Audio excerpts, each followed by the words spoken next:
고린도전서 13장 8절에서 13절까지 우리가 잠목소리를 합독하십니다. 시작. 사랑은 언제까지나 떨어지지 아니하되 예언도 패하고 방언도 그치고 지식도 패하리라. 우리는 부분적으로 알고 부분적으로 예언하니 온전한 것이 올 때에는 부분적으로 하던 것이 패하리라. 내가 어렸을 때에는 말하는 것이 어린아이와 같고 깨닫는 것이 어린아이와 같고 생각하는 것이 어린아이와 같다가 장성한 사람이 되어서는 어린아이의 일을 버렸노라. 우리가 지금은 거울로 보는 것 같이 희미하나 그때에는 얼굴과 얼굴을 대하여 볼 것이요 지금은 내가 부분적으로 아나 그때에는 주께서 나를 아신 것 같이 내가 온전히 알리라. 그런즉 믿음, 소망, 사랑 이 세 가지는 항상 있을 것인데 그 중에 제일은 사랑이라. 아멘.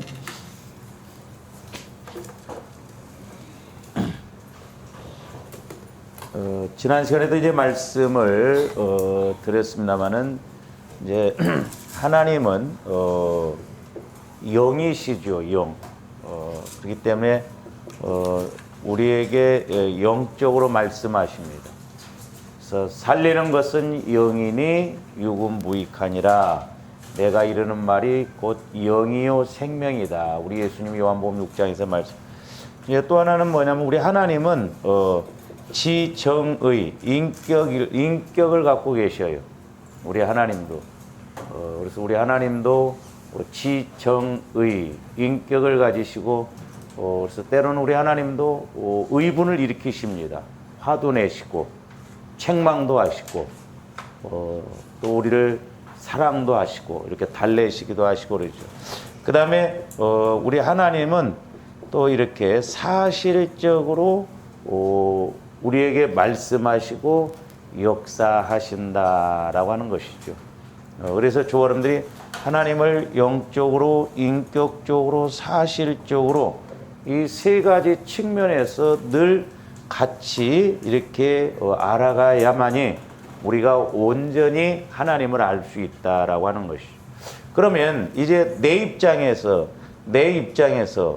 이제 하나님을 우리가 어떻게 알아가야 되냐? 이제 특별히 우리 영원한 우리의 영혼이 이제 하나님을 알아가야 되는데, 이 영적인 측면에서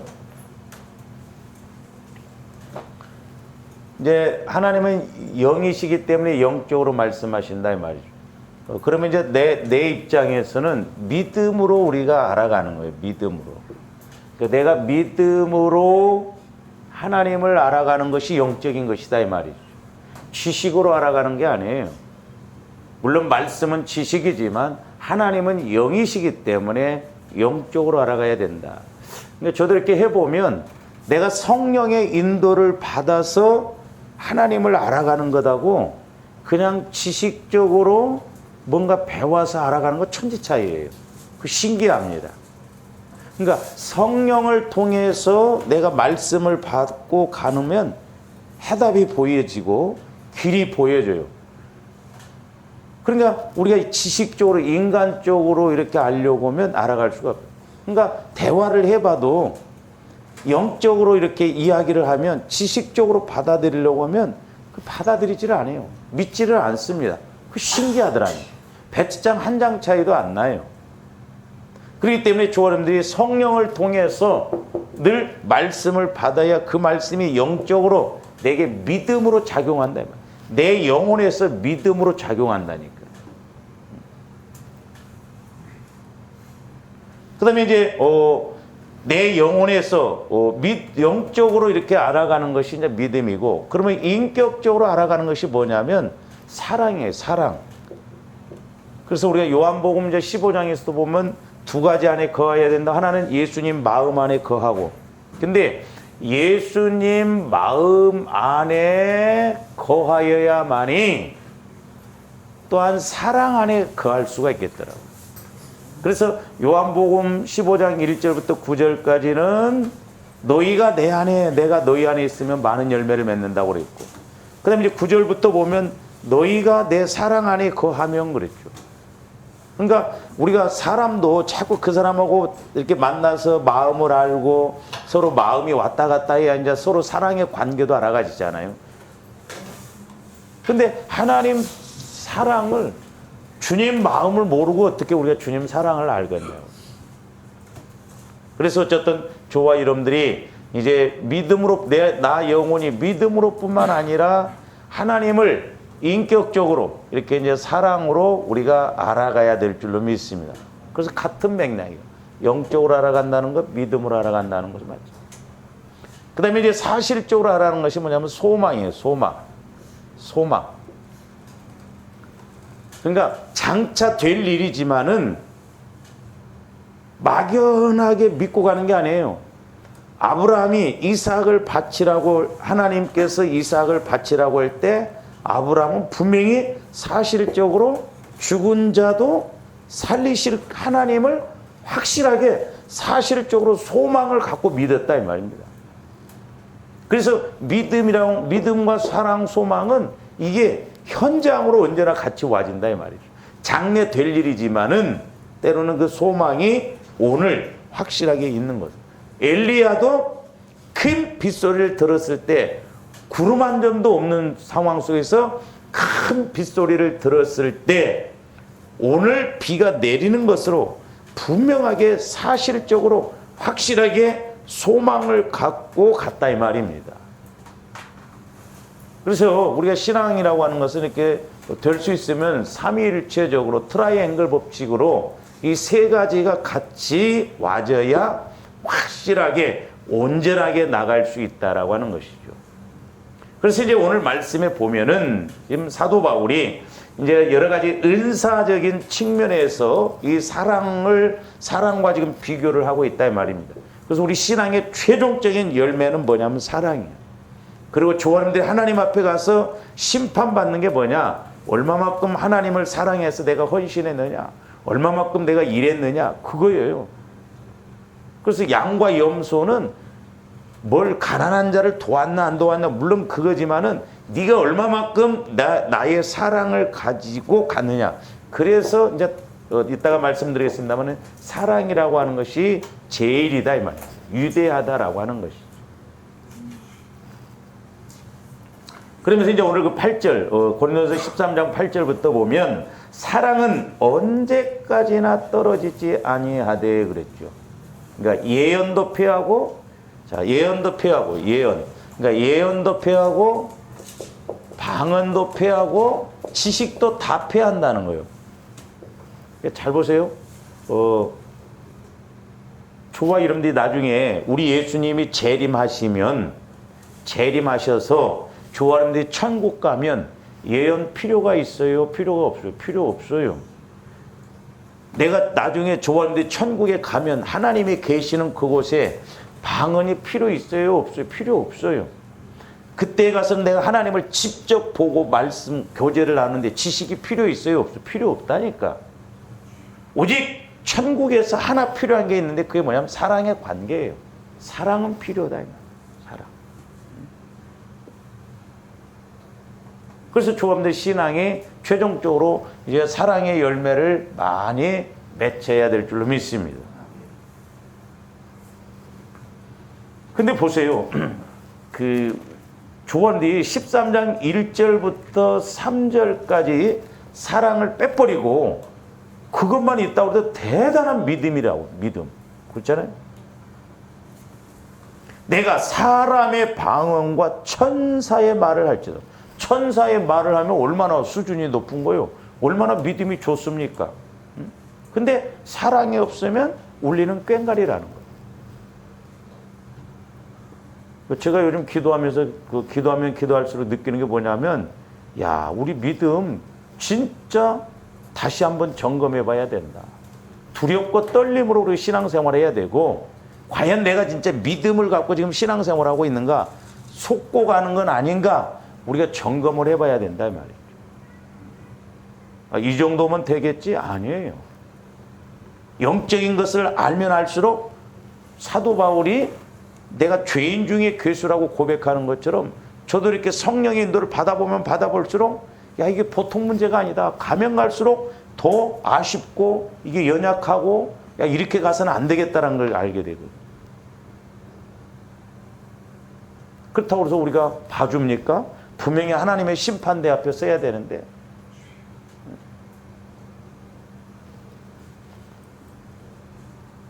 그 다음에 보세요. 2절 보세요. 2절. 내가 예언하는 능력이 있어 모든 비밀과 모든 지식을 알고.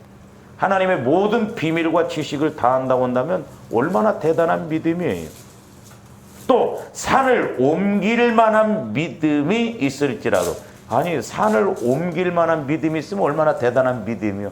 근데 사랑이 없으면 아무것도 아니라는 거예요. 그 다음에 3절도 보세요. 내가 내게 있는 모든 것으로 구제하고 또 내 몸을 불사르게 내줄지라. 아니, 내 몸을 불사르고 내게 있는 모든 것으로 남을 구제한다고 한다면 그보다 더 큰 사랑이 어디가 있냐 이 말이에요. 그보다 더 큰 자비가 어디가 있냐 이 말이에요. 근데 사랑이 없으면 아무 유익이 없다고 해요. 유익이 없다는 거예요. 우리 분별 잘해야 될 줄로 믿습니다. 진짜 내 신앙을 분별을 잘해야 돼. 성령의 인도를 통해서 늘 나를 점검해 봐야 된다 이 말이에요. 그러면서 이제 8절부터는 사랑과 그런 이 사랑과 이 예언, 방언, 지식을 비교해서 사랑의 우월성, 사랑의 영원성을 말씀하고. 그러니까 우리가 뭐 아무리 많이 알고 있으면 뭐예요? 사랑이 없으면 아무것도 아니다 이 말이죠. 그래서 내가 지식적으로 다른 걸 모른다 할지라도 예수님 사랑으로 한다고 한다면 그 믿음을 하나님이 크게 보신다 이 말이죠. 제가 언젠가 기도할 때 내 종아 너희들이 육신적으로 보면 막 열심 내고 뭐 이렇게 하니까 믿음 있는 것처럼 그렇게 하지 이방 종교에서도 얼마나 열심을 내느냐. 그럼 그게 믿음이냐? 아니라는 거죠. 그러니까 육신적으로 보면 믿음 좋은 것 같은데 하나님 앞에 가서는 전혀 믿음 없는 것으로 여김받는 사람이 있고 믿음이 없는 것 같지만 하나님 앞에 가서 믿음으로 이렇게 칭찬 듣는 사람이 있다는 거죠. 그래서 저와 여러분들이 늘 우리가 이 수준까지 좀 올라갈 수 있도록 이 사랑을 알 수 있도록 이 단계까지 가도록 우리 믿음이 성장하고 나가야 될 줄로 믿습니다. 그러면서 이제 9절 우리는 부분적으로 알고 부분적으로 예언하니.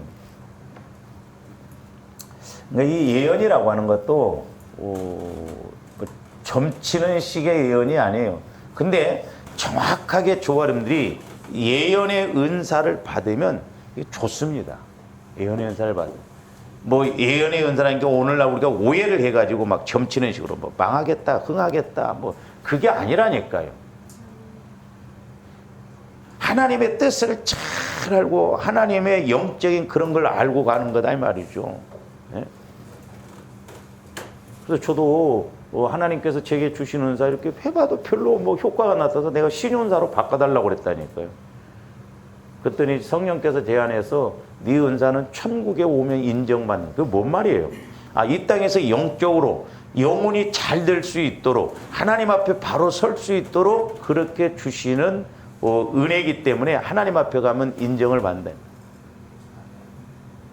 그래서 내가 바꿔준다. 그러면 안 바꾼다고 그래서 하나님 내비더라고. 근데 보면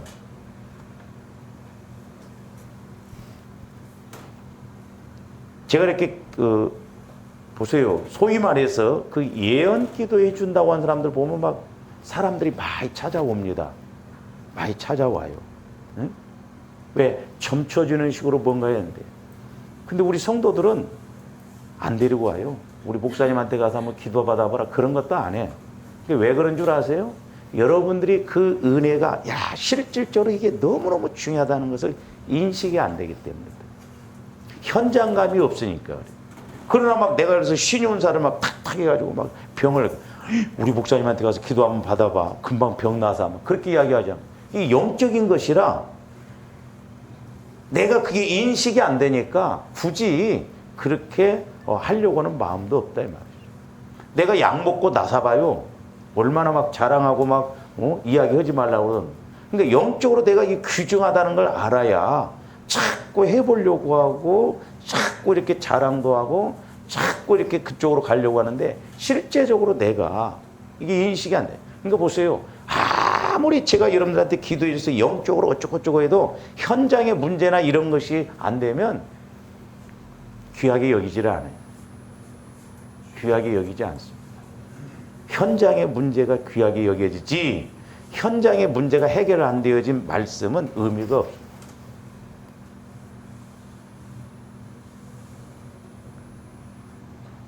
그래서 내가 죄송한 이야기입니다만 기도를 내가 잘 안 해주는 거예요.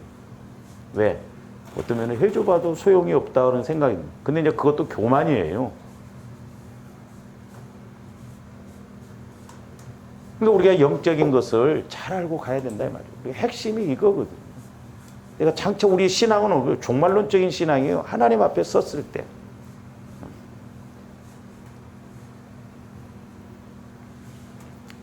그러면서 이제 10절에 보면 온전한 것이 올 때에는 부분적으로 하던 것이 온전한 때가 언제냐? 그러면 이제 하나님의 말씀이 하나님의 지식이 사랑, 예언이 이런 것이 온전하지 못하냐? 그런 뜻은 아니에요. 하나님의 말씀이나 지식 이런 건 온전한데 다만 우리 인간이 온전하지 못해서 온전하게 못 깨닫는 거예요. 근데 이제 우리 인간이 한계가 있잖아요. 내가 아무리 뭘 안다고 해도 죄성이 있기 때문에 하나님이 100을 보여줘도 내 죄성 때문에 100이 아니라 50이나 40밖에 못 볼 수도 있거든요. 그렇잖아요. 그런 측면에서 이해를 해야지. 그러면 뭐 이 땅에서 우리가 알아가는 것 온전하지 못하고 하나님 앞에 갔을 때만 온전하냐? 그런 측면은 아니에요. 우리의 죄성이나 역사적인 관계 때문에 아무리 지금 하나님께서 재림에 관한 것에 대해서 말씀을 다 주셔도 우리가 100% 믿느냐? 다 못 믿어요. 왜? 우리 안에 죄성이 있고 믿음의 문제고 소망의 문제이기 때문에. 그렇기 때문에 이제 조아림들의 영안이 자꾸 열려지고 넓고 이렇게 커져서 자꾸 하나님의 나라에 대해서도 높게 깊게 넓게 길게 알아가야 될 줄로 믿습니다. 근데 이제 온전한 것이 올 때라고 하는 것은 두 가지 측면에서 본다면 사랑이 사실 온전해요. 그래서 성경에 보면 말씀이 온전하고 사랑이 온전하고 사랑은 온전함으로 두려움이 없다고 그랬잖아요. 그러니까 하나님의 사랑이 우리 안에 와지면 우리 인간이 이렇고 이런 거 별 의미 없어요. 다 덮을 수도 있고 다 희생할 수도 있다 이 말입니다. 온전한 것은 사랑이요. 말씀이요. 그리고 이제 또 하나는 뭐냐면 우리 주님이 재림하셔서 저와 여러분들이 천국에 가면 그때는 이제 모든 것이 온전해요. 모든 것이 온전하다 이 말. 알 걸 다 알고 깨달을 걸 다 알아도 근데 그때 가서 후회하면 소용없어. 지금 우리가 이 땅에 있을 때 하나님 사랑을 통해서 말씀을 통해서 자꾸 그 나라를 온전히 세워나갈 수 있다. 그러니까 내 믿음이 어떻게 보면 결국 뭐요? 천국에 가서 받을 상급을 이루고 가는 거예요.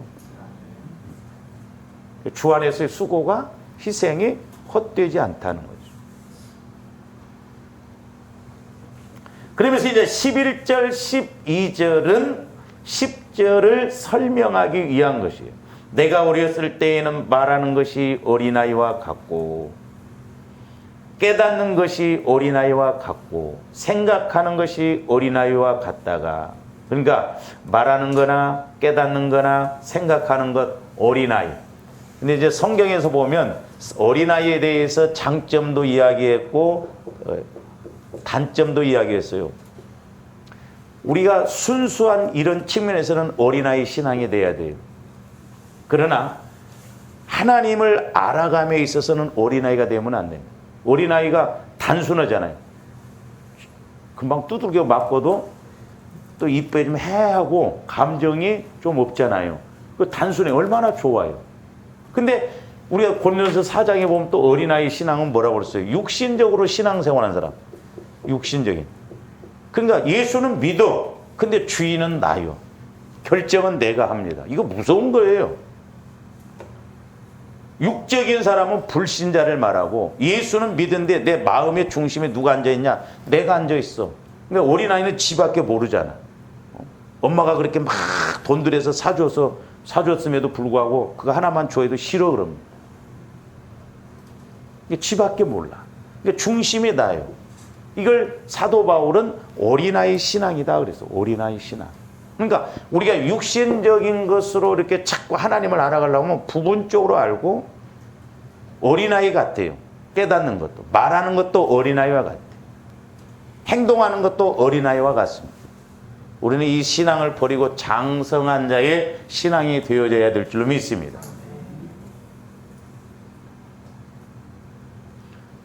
그전에 이제 제가 이렇게 기도하면서 어떤 데는 저도 궁금하거든. 하나님, 내 믿음이 어느 수준인가? 내가 이럴 정도 가면 되지 않을까 하는데 어떤 데 보면 자전거 타고 가요. 자전거. 자전거는 밟아야 가잖아. 안 밟으면 멈춰버려. 그전에 그리고 내가 기도할 때 보면 시험 보면 꼬꾸매 시험 보면 왜 이렇게 많이 틀린지 몰라. 아, 내가 하나님 앞에 지금 이런 면에서 안다고 하지만 하나님 모시기는 아직도 멀었구나. 그런 생각도 들 때가 있거든. 그 다음에 이제 자전거 타다가 오토바이 타더라고. 여러분들의 신앙은 뭐요? 세발 자전거요? 적어도 우리가 차가 돼야지. 차. 내 신앙에 다른 사람도 싣고 가는. 할렐루야. 그 단계까지 가야죠. 오토바이는 겨우 이제 한 사람 뒤에 더 태우자.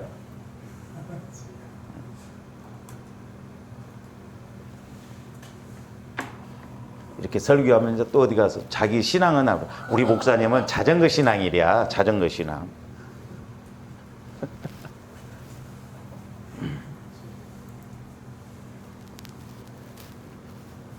그러면 12절도 보세요. 우리가 지금은 거울로 보는 것 같이 희미하나.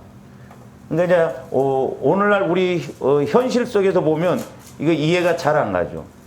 조금들 거울로 지금 거울은 똑바로 다 보이잖아요. 근데 이 사도 바울이 그때 고린도 교회에서는 그때 당시에는 거울이 뭐냐면 청동 이렇게 청동으로 돼 있는데 거기에서 나는 특산품이거든요.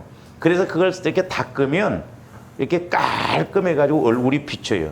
근데 오늘날 거울과 같지 않아서 이렇게 제대로 안 보인다 이 말이죠. 그러니까 이 말씀을 그때 당시 고린도 교인들은 이해가 금방 갔어. 근데 오늘날은 아니 거울로 보면 확실하게 보는데 그때 당시에 거울은 오늘날과 같은 거울이 아니었다.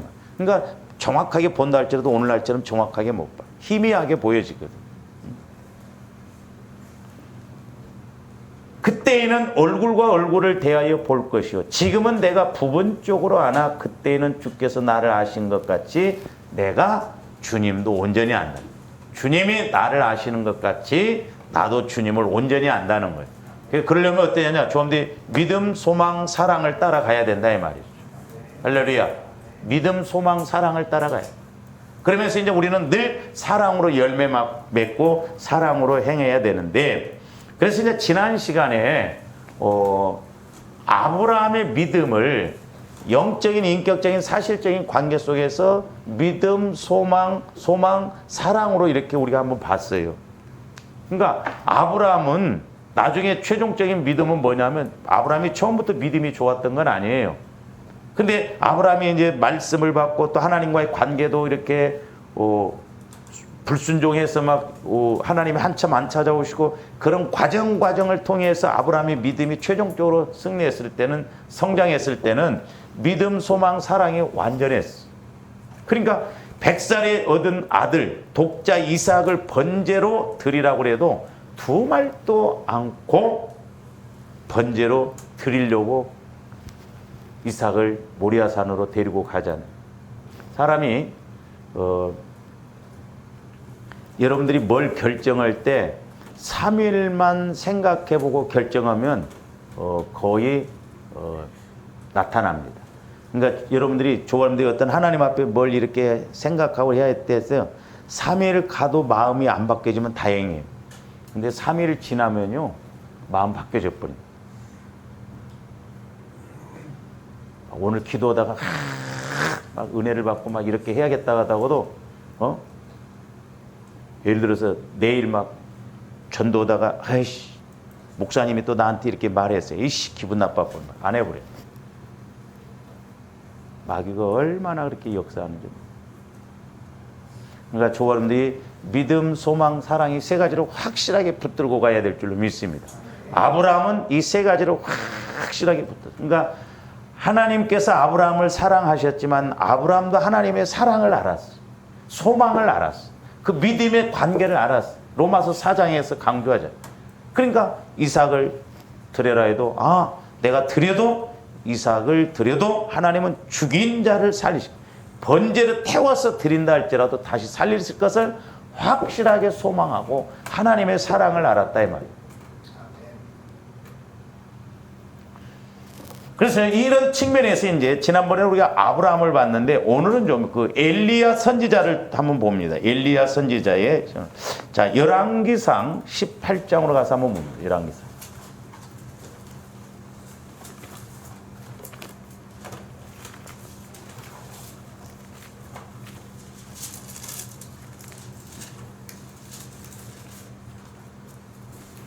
저는 처음에 말씀을 알지 못했을 때 들은 것은 있어갖고 야고보서 5장에 보면 엘리야는 우리와 성정이 같다고 그랬잖아요.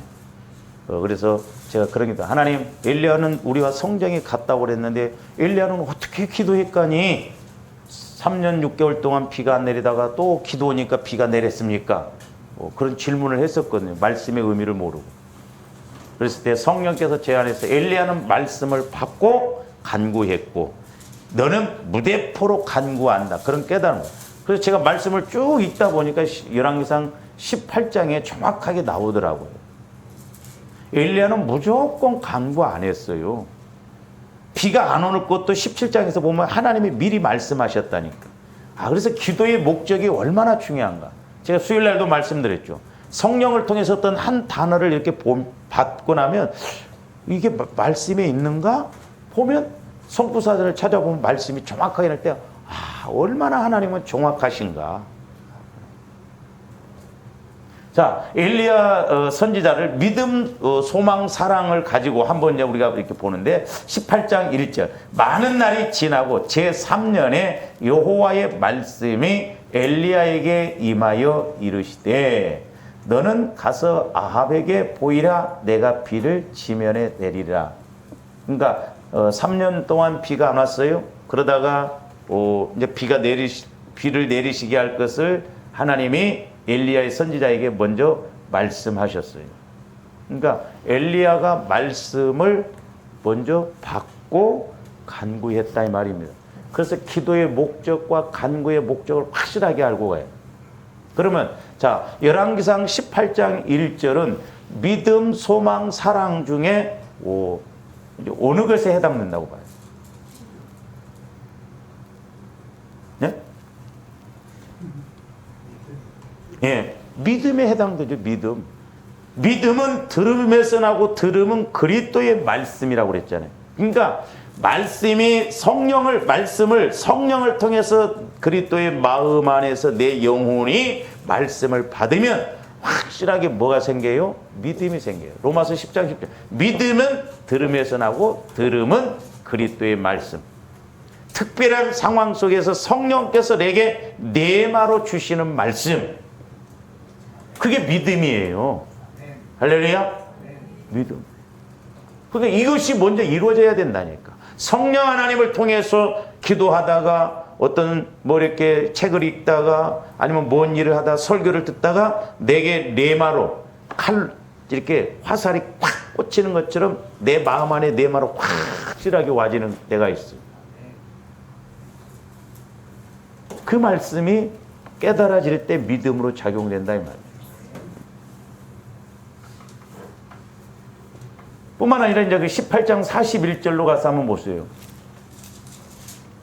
그러니까 참 이제 이런 원리도 우리가 알아야 되는데 18장에서 말씀을 받았는데 엘리야는 가자마자 간구기도부터 안 했어요. 간구기도는 어디서부터 하냐면 42절부터 합니다. 그러면 1절 뒤부터 40절까지 모여 있어요. 그러니까 우리가 이런 부분도 잘 알아야 돼. 그러니까 내가 메시지를 딱 이렇게 받아보면 원인도 알게 돼. 때로는 가뭄의 원인. 지금 가뭄의 원인이 뭐요? 우상을 이스라엘 백성들이 섬기고 있으니까 비가 안 내리는 거예요. 그러니까 엘리야 선지자는 이 원인을 알았기 때문에 원인을 제거를 먼저 하고 간구 기도를 합니다. 이거 백발백중 응답이에요. 그러니까 우리가 기도의 교제가 이루어지는 것이 얼마나 중요한가 알아야 된다. 원인도 알게 되고 해결책도 알게 된다니까요. 그래서 제가 말씀드렸잖아요. 어떤 문제는 응답 받을 거, 이 문제 해결이 순종의 문제예요. 어떤 문제는 회개의 문제예요. 근데 어떤 사람은 똑같이 지금 아파. 에? 똑같이 아픈데 어떤 사람은 그냥 회개만 해도 이게 낫을 문제고 어떤 사람은 순종해야 할 문제다 이 말입니다. 다르다니까요. 원인이. 그러니까 전지전능한 성령 하나님을 통해서 원인을 정확하게 알고 나가면 너무 정확하다 이 말이죠. 그러니까 우리가 막연한 신앙생활하면 안 돼요. 실제적으로 사실적으로 믿어야 될 줄로 믿습니다. 현장이라 이 말, 현장.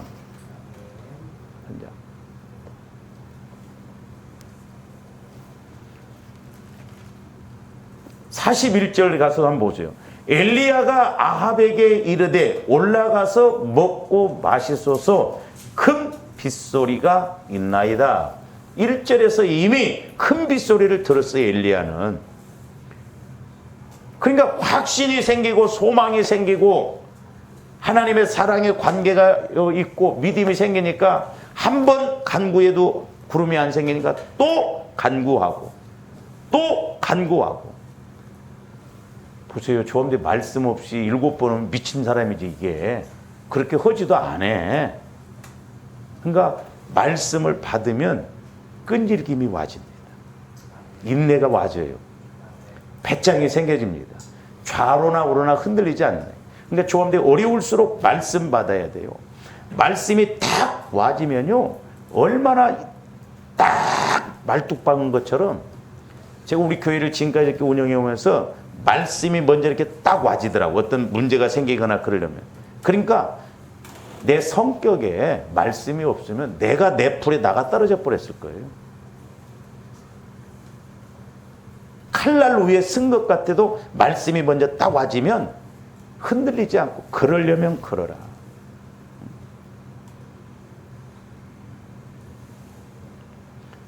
그 돌아가신 김만수 집사님이 저한테 그런 언젠가 그러는데 목사님 그래도 목사님이 딱 중심을 잡으시고 우리 교회 이렇게 왔으니까 참 우리 교회가 그랬지 그렇지 않았으면 우리 교회가 어떻게 됐을 거라고.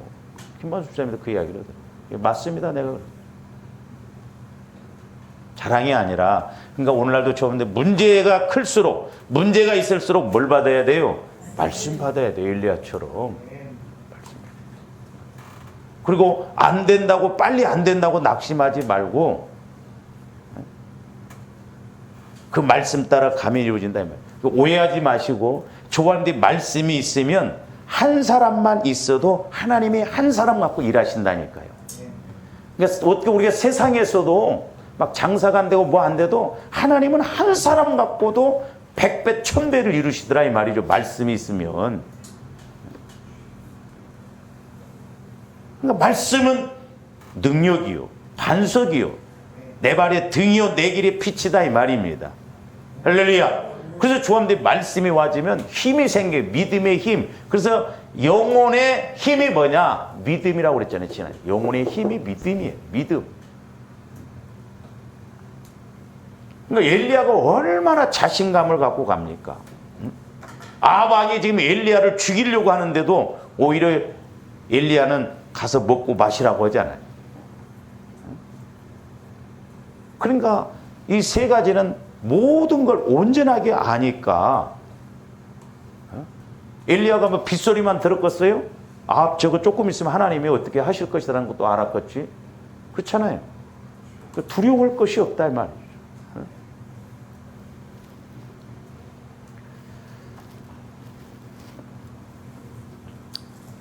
그 다음에 이제 43절에서 44절 한번 보세요. 이제 열왕기상 18장 43절 44절. 자, 말씀이 와져서 교제가 이루어져서 큰 빗소리를 들었어요. 믿음이 와졌어요. 그럼 이제 자연이 따라오는 게 있습니다. 43절. 그의 사환에게 이르되 올라가 바다 쪽을 바라보라. 그가 올라가 바라보고 말하되 아무것도 없나이다. 이르되 7번까지 다시 가라.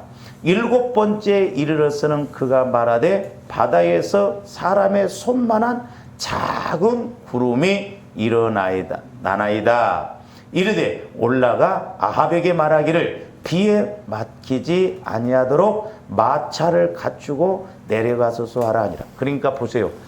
말씀을 받으면 오늘날도 좋아하는데 한치 앞만 내다봐도요 그게 장사라면 성공합니다. 그러니까 엘리야는 말씀을 받았기 때문에 사환에게 아합 왕에게 가서 비 안 맞게 가라는 거예요. 미리 알고 간다니까요. 조합님 미리 1년 앞에 될 일을 미리 한다고 그러보세요. 얼마나 그 사람이 돈을 잘 벌었어요. 그러니까 하나님의 말씀은 장래의 일을, 성령은 장래의 일을, 할렐루야. 물론 그 장래의 일이라는 게 꼭 뭐 육신적인 게 아니라 앞으로 이제 우리가 영적으로 이렇게 천국에 관한 그런 말씀에 관한 일이지만 하나님이 어떤 일을 하심에 있어서 영적인 것뿐만 가르쳐 주십니까? 저는 확신해요. 제가 지금까지 옛날에 기도해 줬던 사람 중에 사업에 대해서 딱 2사람 그렇게 사업도 가르쳐 주시더라니까요. 그러니까 좋아하는데 말씀에 확실하게 쓰면 하나님이 장래의 일도 책임지시고 인도해 주신다 이 말입니다.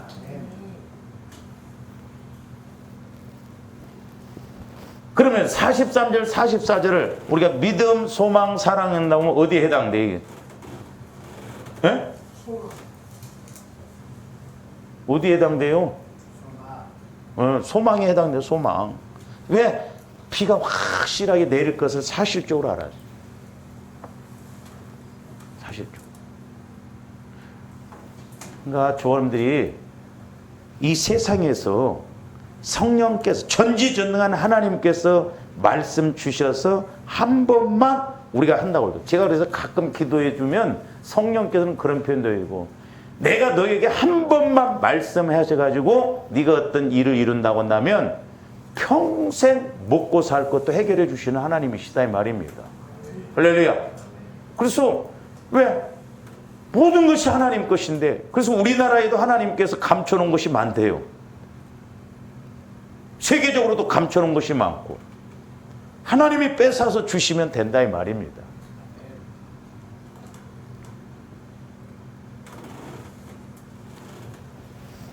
제가 기도가 약해서 늘 이야기하잖아요. 이 밑에 건물 밑에 거 샀더라면 10억 주셨어요. 진짜 세상에 그런 법칙이 어디가 있냐고. 서울에. 그러니까 서울에도 지금도 얼마든지 하나님이 일하시면 역사하실 때가 많다니까요. 응? 벌건 대낮에 10억 주는다니까. 10억을. 내가 가락 아파트 하나 못 산 것이 후회되고 2가지 이것이 후회돼. 그러니까 줘도 몰라. 줘도 그 불신자 그 사람이 사놓고 막 나한테 팔려고 막 교회나 나 교회에서까지 나와 목사님이 사세요.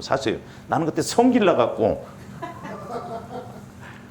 거꾸로 생각해 버렸잖아. 성길라 가지고 그렇게 나한테 사라고 목사님이 사라고. 부동산에서 처음에 살 때 목사님이 산다고 한다면 4천만 원 깎아준다고.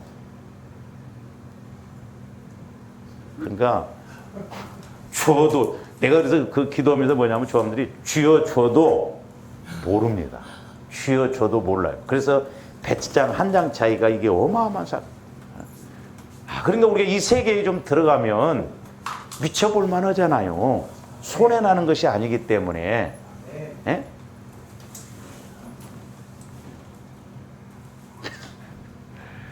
그러니까 옛날에 우리 시골에서 우리 친구 아버지가 논을 매라고 하면 옛날에는 논을 맸거든요. 풀이 나니까 이렇게 못 심어놓고 1벌, 2벌, 3벌 매야 막 컸습니다.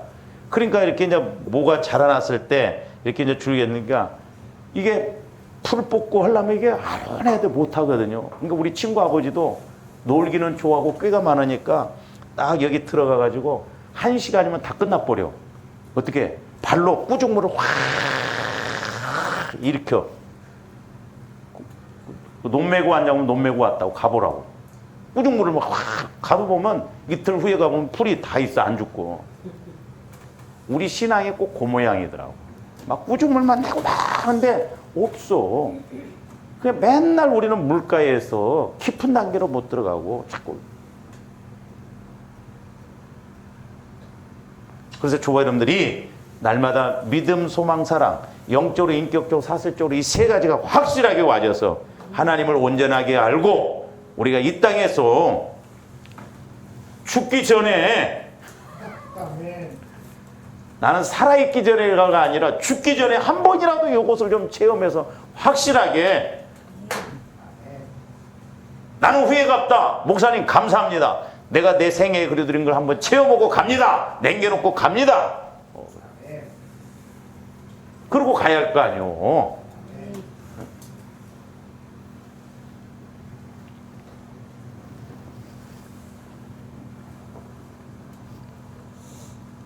이제 소망, 믿음, 소망, 사랑이 이제 믿음과 소망이 그러니까 엘리야도 확실하게 알아. 근데 이제 이 사랑에 대해서는 한번 이제 우리가 그 열왕기상 17장 앞으로 한번 가서 보세요. 자, 하나님이 엘리야를 얼마나 사랑하셨는가. 그러니까 사랑도 받아봐야 사랑을 하지. 할렐루야. 여러분 우리가 인간적으로도요 사랑을 못 받으면요 그 신기하더라고. 사람 관계도 제가 상담하다 보면 저와 여러분들이 안 해본 일은 절대 못합니다. 예를 들어서 아빠가 어려서 애들하고 이렇게 관계가 안 좋고 나중에 커버리면 만나면 멀쩡해요 서로. 제가 이렇게 이렇게 공부할 때 그 상담학을 하는 그 교수님이 뭐라고 하냐면 자기는 어렸을 때 생일이 형님 생일하고 같았대요. 똑같아가지고 언제나 형님 생일을 찾는데 그냥 얹혀서 갔대요. 그러니까 생일에 대해서 별로 그 실감을 못 느꼈는데 결혼을 딱 했는데 자기 집사람하고 애들이 이 교수님 생일 때 되면 막 케이크를 사다 놓고 선물을 갖다 주면 막 이렇게 생일 축하합니다 하는데 너무너무 그 자리가 불편하대. 여러분 이해 갑니까? 아이 참 안타깝네. 여러분들 그렇게 생각할지 모르지만 부부간에도 예를 들어서 사랑합니다 못해. 안 해본 사람 못합니다. 이게 사람과의 관계 신기해요. 전혀 안 해보면 어색하고 힘들어요. 그 신기하더만.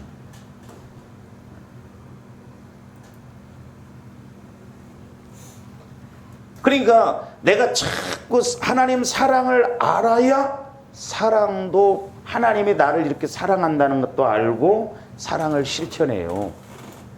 그래서 이 세 가지는 항상 있고 이건 영원해요. 사실 믿음, 소망, 사랑은 영원하다니까요. 천국 가는 그날까지. 그러니까 엘리야가 이 믿음과 소망도 알았을 뿐더러 하나님 사랑을 알았어요. 자, 그것을 이제 저 개인적으로는 이제 왕상 열왕기상 17장 4절에서 7절 한번 보세요.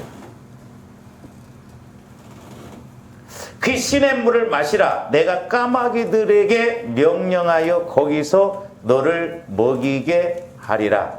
그가 여호와의 말씀과 같이 하여 곧 가서 요단 앞 그릿 시냇가에 머물매 까마귀들이 아침에도 떡과 고기를 저녁에도 떡과 고기를 가져왔고 그가 시냇물을 마셨으나 그러니까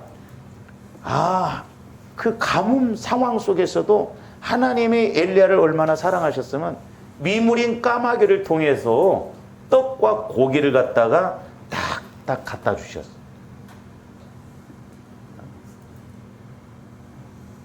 흥분의 박씨 이야기가 여기서 나왔지 않나 싶어. 아니 미물을 통해서 이렇게 역사를 할 때 얼마나 엘리야가 하나님으로부터 사랑을 받았으면 그걸 체험했겠어. 그런 예화도 있어요. 사울 왕이 다윗을 잡으러 다닐 때 이렇게 다윗이 딱 그 굴 속에 들어갔는데 그때 하나님이 거미를 통해서 입구에 거미줄을 착착착착착 막 치게 만들었다는 거예요. 그러니까 사울의 군대들이 딱 구려와서 보니까 아, 거미줄이 있으니까 아, 여기는 안 들어갔겠다 해서 그냥 그만두고 갔다잖아요.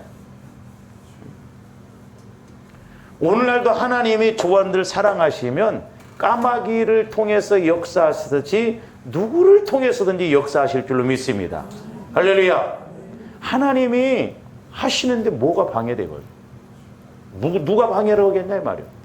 그래서 로마서 우리가 5장에도 보면 그 사랑에서 끊을 자가 없다고 그랬죠.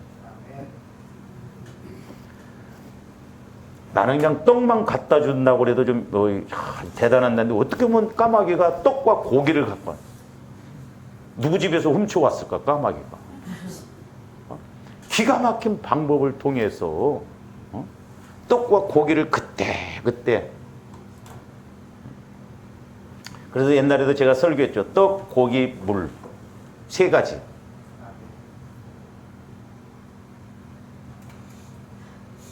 말씀과 보혈과 이런 성령의 능력을 통해서 그러니까 하나님이 이렇게 먹을 것도 없고 그런데도 그때 이렇게 일을 하셔서 엘리야가 하나님의 사랑을 받았다.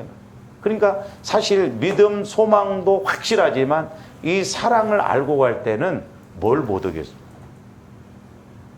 이 사랑 앞에 하나님을 위해서 우리가 순교도 할 수 있거든. 왜? 하나님의 사랑이 어마어마하니까.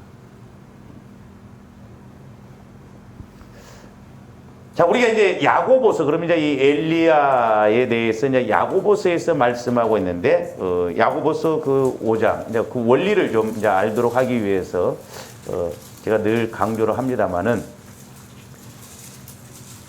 야고보서 5장, 16절에서 18절 보세요.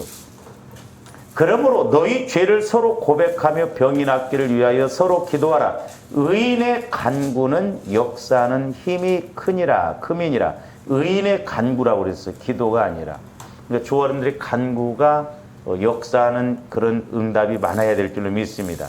그러면서 이제 엘리야를 비유로 들어요. 엘리야는 우리와 성정이 같은 사람이로되 그가 비가 오지 않기를 간절히 기도한즉 3년 6개월 동안 땅에 비가 오지 아니하고 다시 기도하니 하늘이 비를 주고 땅이 그러니까 17절 18절 말씀으로만 우리가 문자적으로 본다고 한다면 엘리야는 그냥 무조건 비 오지 말게 해달라고 하니까 비가 안 왔고 또 하나님 비가 내리게 해주세요 하니까 비가 온 것을 오해를 할 수 있어요.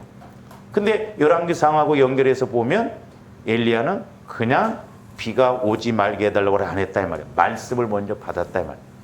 기도의 목적을 이뤘다 이 말입니다. 믿음을 가졌어요. 믿음. 그러니까 우리가 말씀은 이렇게 짝이 있고 그러기 때문에 그걸 잘 이렇게 연결을 해서 봐야 쉽게 이해가 갑니다. 그러면서 이제 16절 말씀, 그러니까 엘리야처럼 우리가 기도하면, 간구하면, 믿음과 소망과 사랑을 가지고 가면 병도 낫는다 이 말이죠. 근데 이제 중요한 게 뭐예요? 그 16절에서 보면 너희 죄를 서로 고백하라. 죄를 고백하는 것. 서로. 요런 것이 이제 엘리야의 믿음을 갖는 핵심이에요. 서로 죄를 고백하는 것. 그래서 내 마음의 죄가 해결되어지면, 처리가 되어지면, 상처, 쓴뿌리, 죄성이 해결되어지면 주님 마음이 되어지고, 주님 마음이 되어지면 교제가 이루어지고, 교제가 이루어지면 말씀이 와진다 이 말이에요.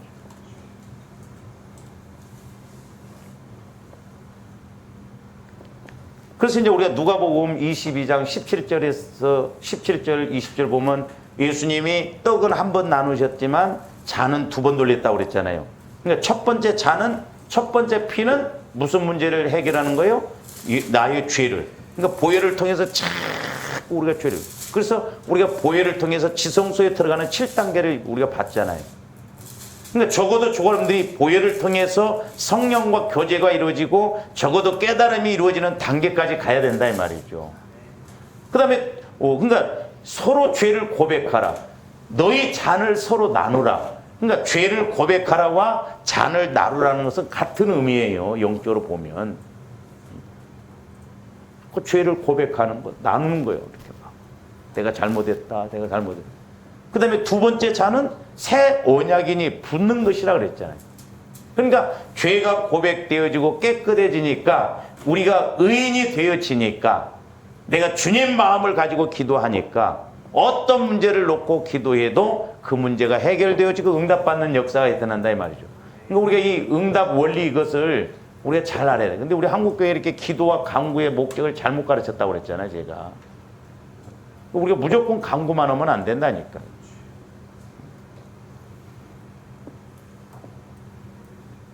그래서 이제 18절 보시면 야고보서 5장입니다. 다시 기도하니 하늘이 비를 주고 땅이 열매를 맺었느니라. 열매를 맺. 여러분들 기도에서 하늘이 열려지고 하나님이 일하셔서 우리의 문제도 해결받고 목적도 이루고 하나님 뜻도 이루는 그런 단계까지 가야 될 줄로 믿습니다. 그래서 여러분들이 작은 믿음에서 큰 믿음으로 가야 돼요. 그래서 큰 믿음의 특징도 뭐냐면 우리가 마태복음 15장에서 보면 26절 28절 보면 가난한 여인이 저도 그 성령을 통해서 조명을 받아요. 큰 믿음으로 보배로운 믿음으로 가는 지름길이 뭐냐면 내 약함을 인정하고 고백하고 가는 거예요. 막 저는 처음에 뭐 자녀의 떡을 취해서 개에게 던짐이 받아서 무슨 예수님 이렇게 뭐 응답해 주시려면 그냥 빨리빨리 쉽게 응답해 주시지 뭘 막 뭐 자녀의 떡을 취해서 그러니까 오늘날 우리말로 너는 개 같은 여자다 막 이런 뭐 굳이 그러는데 제가 성령을 통해서 조명받으니까 예수님이 그 여자를 무시해서인 게 아니라 그 여자의 영적인 약함, 과거에 자기가 그런 일을 해서 그런 자녀를 탄생시키기 때문에 예수님은 애둘러서 인격적으로 그 영적인 것을 먼저 처리를 하도록 그러니까 그대로 고백하고 그러니까 이런 죄가 사해지니까 여자야 네 믿음이 크도다. 순서가 있더라 이 말입니다. 순서. 원리가 있어요. 원리.